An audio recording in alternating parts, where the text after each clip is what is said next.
Good morning, everybody. I hope everybody's doing good. It's actually really cool and a little bit of rainy here. It's kind of like you're back in England and it's all drippy drip, which wasn't really exciting. But anyway, got just a thought. Actually, this came from this discussion I had yesterday with a couple guys, and I may have already discussed this to some degree, but it kind of brought up some other things that I wanted to talk about. So this really has to do with healing, which is probably one of the main reasons that you're here, is to fix you. The main reason we're all here on this planet is to fix us, is to fix our spirit so that we can return back to our origins, into the creator of all. And whether you believe in it or not, it came from somewhere. Your spirit definitely did. And trying to explain that to yourself can be difficult to understand, that you're a physical body with a spirit being in it that has existed for an extremely long time. So this has to do really with things that happen to you trauma-wise when you're young, or even when you're older. And so when trauma happens when you're young, so maybe you're 8 or 10 years old, say you grew up in an abusive household, physical, emotional, sexual, whichever category that falls in, could be all three, which typically the emotional will be tacked on to one of those other two. There's something that happens when that takes place. So if at 8 years old, maybe something took place that created this trauma in your life. And what happens inside of you and with your spirit is that there's almost a lock that's put on that time frame. That 8-year-old is now fragmented away from who you are. So as 5 or 10 or 20 years pass, 30 years, if you haven't dealt with the 8-year-old trauma of that 8-year-old child, your mindset and your viewpoint on life a lot of times can come from that 8-year-old kid. Your reactions, the way you think about things, the way you see people, the defensive postures you may take will come from that fragmented child that's within you. So then it becomes extremely important to find the way to actually deal with that fragmentation. Because if you don't, the reality that you're living is always skewed and biased by this fragmented child that's within you. And it could be more than just, say, 8. Something could have happened when you were 10. And then at 12, or when you're 16. So you could have multiple fragmentations that are taking place because of just different things that have happened to you. So you have to walk this road of stepping within yourself and going into your heart to deal with these issues. So a lot of things that will happen to you over time are there to hopefully point you back to look at these issues. So you may have someone that comes into your life that creates a trigger in your life. So see, I grew up in an abusive household.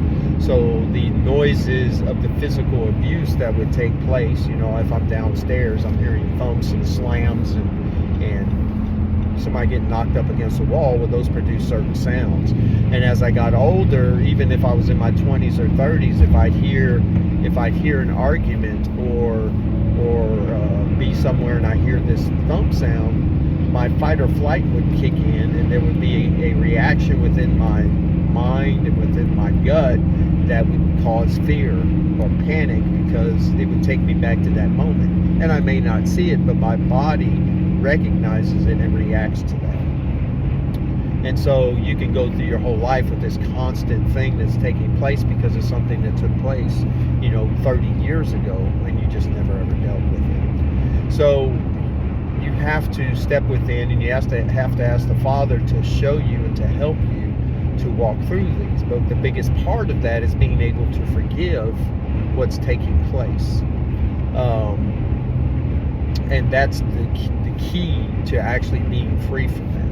And so, for example, with the example I just gave, I had to deal with those issues with my parents on what took place.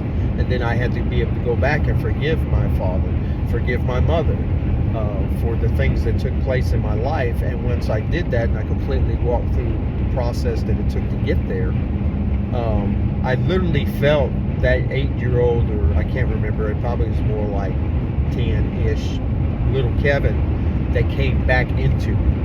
It was just a weird feeling, but it came back into me, and I felt more whole. And I've had to do that a few times with that, because there's always a little you until you deal with it that is basically holding you back from becoming the fullness that you're supposed to be.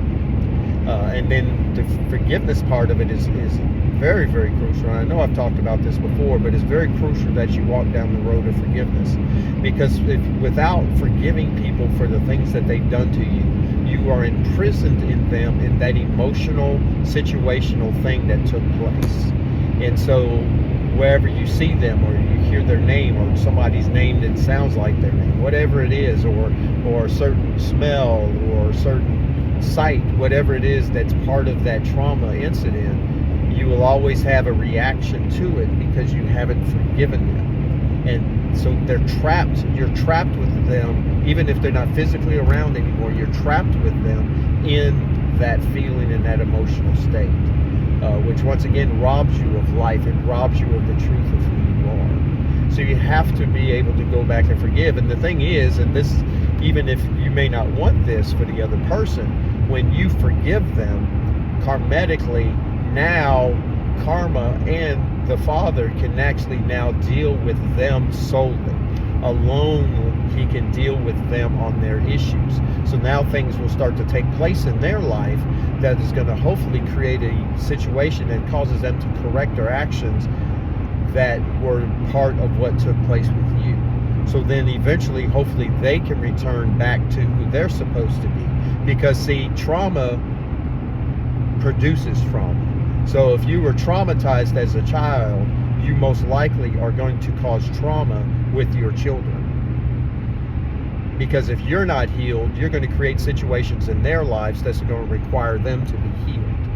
So that's where this generational curse type of thing starts to take place, is because one person didn't deal with it. They had children. It's passed to them because in the way that you treat them, the way that you react to them, you now create trauma in their life that they're going to have to deal with. But if they don't deal with it, then it passes down to their children. And so now all of a sudden you have this generational problem that just keeps going the same direction it's always gone, because one person at the beginning of the trauma cycle did not forgive someone. And so it just keeps going around and around. And the person who created that issue, if they weren't forgiven, they weren't able to be dealt with by karma or by the Father, because karma, or the reaping and sowing effect that the Father has created in the universe, was not able to, that was not able to be dealt with them. So they can't even get out of the whatever it is that they do, the evil or the bad or whatever it is that they're doing. They can't get out of it because they're trapped in it, because they're trapped with the person that hasn't forgiven them. And it's not, and that's not putting blame on the victim. That's showing that you're tied together. And they can't be dealt with, because karma cannot deal with them until you are released from them, because if they dealt with them, you would feel the effect of their karma. And that's not something that should ever happen to you. So if this is pricking anything within you, causing you to think, start to think about the things that have happened to you in your life.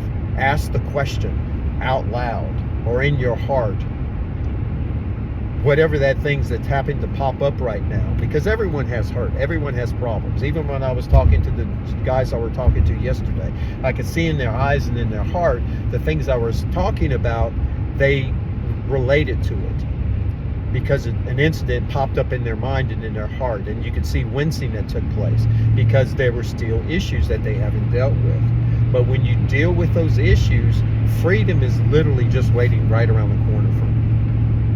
You can become strong again. You can become the person that you're supposed to be, because you've dealt with those issues. And that's what you have to understand, that freedom is always waiting for you just around the corner. But we get trapped in how we're programmed from a child on how to deal with our issues. Everything's always about avoidance. When it comes to pain, you're taught to avoid pain. Why? Because it's painful. Whether it's physical pain, emotional pain, it's painful, so you're taught that pain is a bad thing. But see, pain is there for one reason, to correct you from not ever having to deal with it again. So if you put your hand on a flame, there's pain. Why? So that you never put your hand on the flame again, because what happens is the flame's going to melt your skin off, and then you're going to have burns, and then there's going to have a healing process. All these different things take place because of that. Pain is there to correct what is wrong.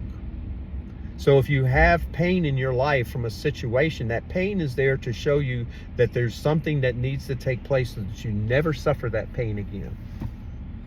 But if you don't correct it, then there will be more pain that is associated with that pain, because like attracts like, which I've talked about before. So when you have these painful situations in your life, you will attract more similar painful situations into your life, because it's going to keep coming to you till you deal with it, because that's the alert system. The alert system from karma is to constantly give back to you what you haven't dealt with.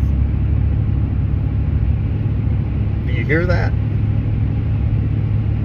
Pain is the alert system that karma gives to you until you deal with whatever it is. So it'll just keep coming back and back again, and it may come in different forms, but there's always the same foundational issue that's there until it's dealt with. So it's really important that you look at your heart, you look at yourself, and you start to look at your life, so that you can start the forgiving process of those that have wounded you, that have hurt you. And even if you think that it's impossible to forgive them, understand that forgiving them gives you the freedom. Whatever happens to them, happens to them.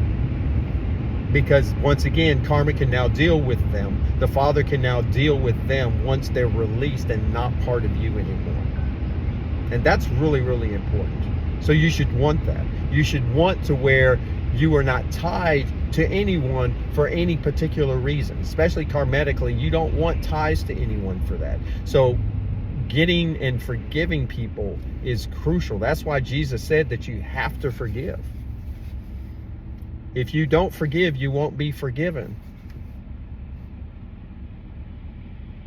Who's doing the forgiving? You. When you don't forgive someone, you basically are not forgiving yourself, because you're willing to allow yourself to still suffer through the pain that came with whatever the wound was.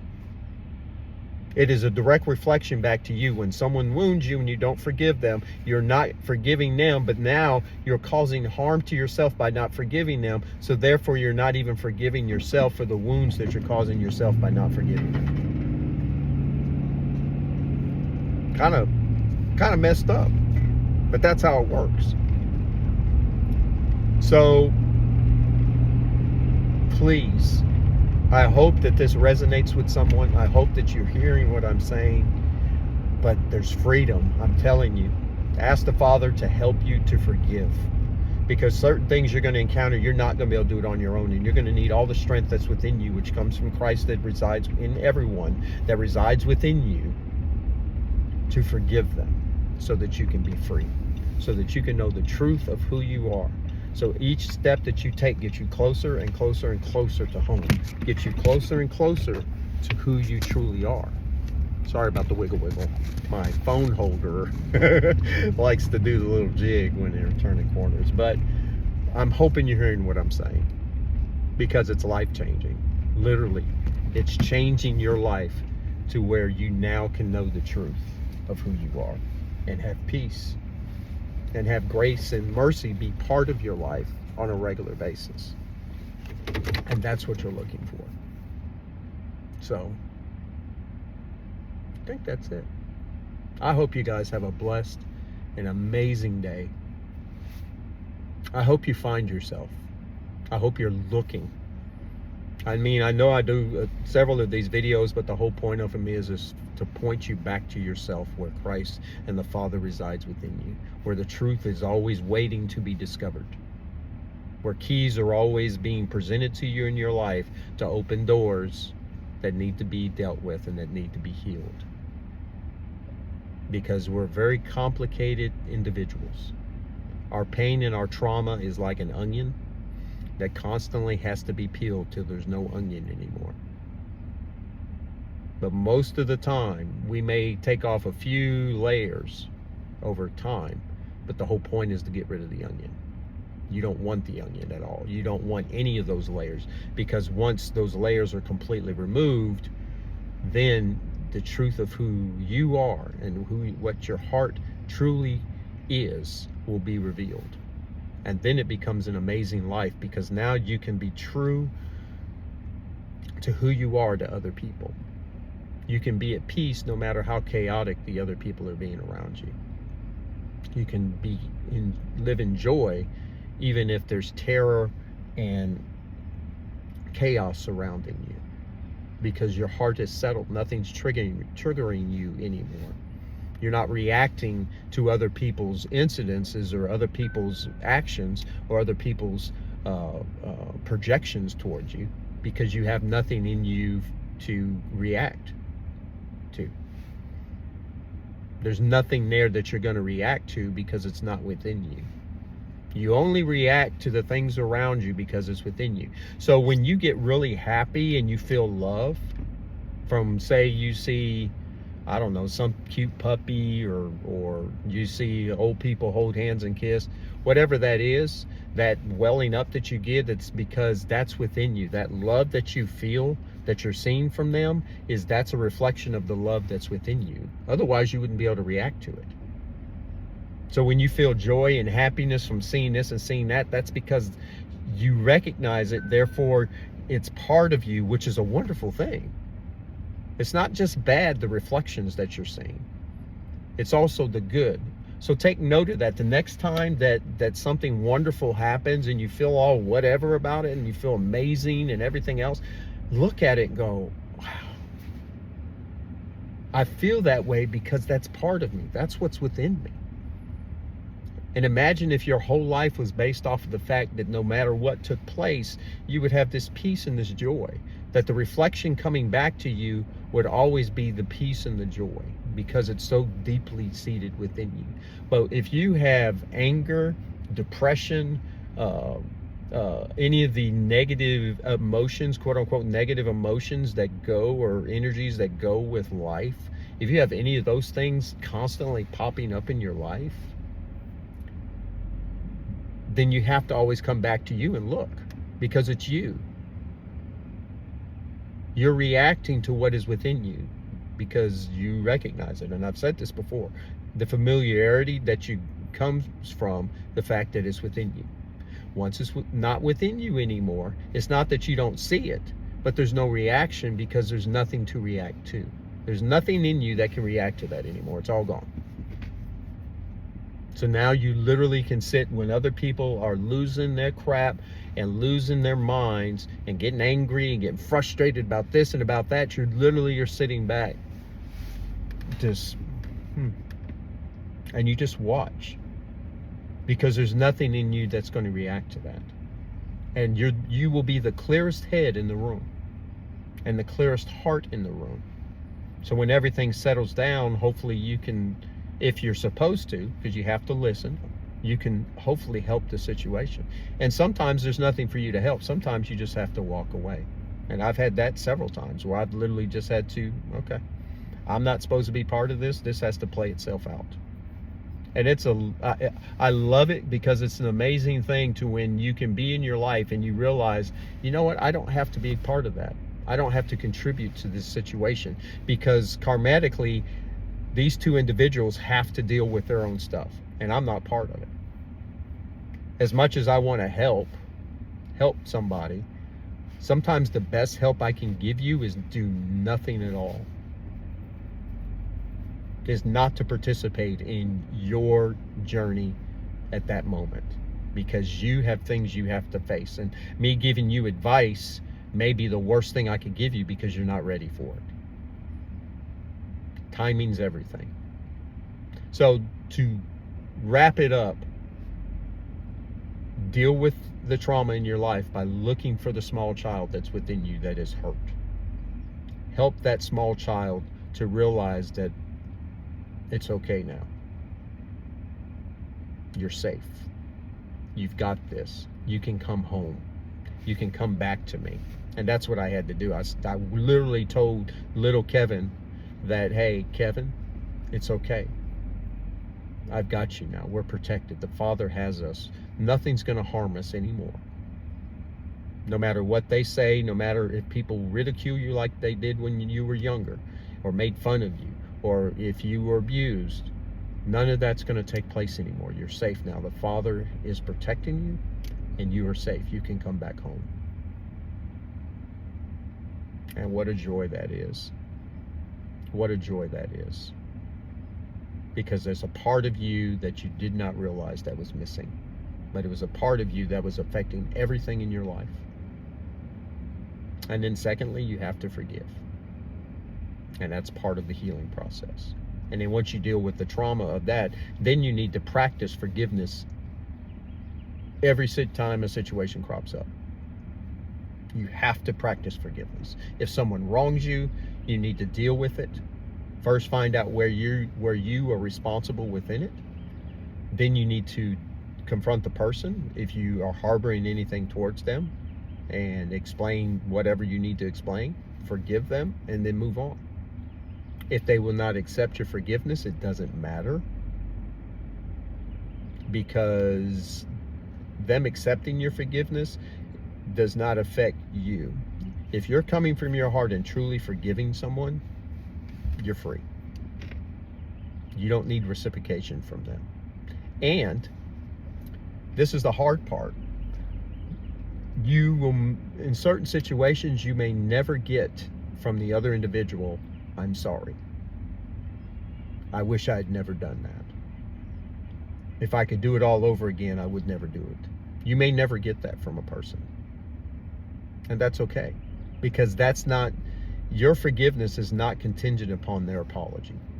Your forgiveness is a free will choice that you have to forgive them where they're at right now in their life, and whatever they did to get that slate cleaned from you, so that you're clear, so that you're free, which eventually may free them, so that their kids are not bound by whatever the ridiculousness that this person brought into the planet. So anyway, I love you guys. I think you're all amazing, everybody that pays attention to these. And I know I get a little long-winded, but I really want you to understand this, because everything is so much better than you think it is. Everything is so much better than you think it is. So anyway, love you. Peace out.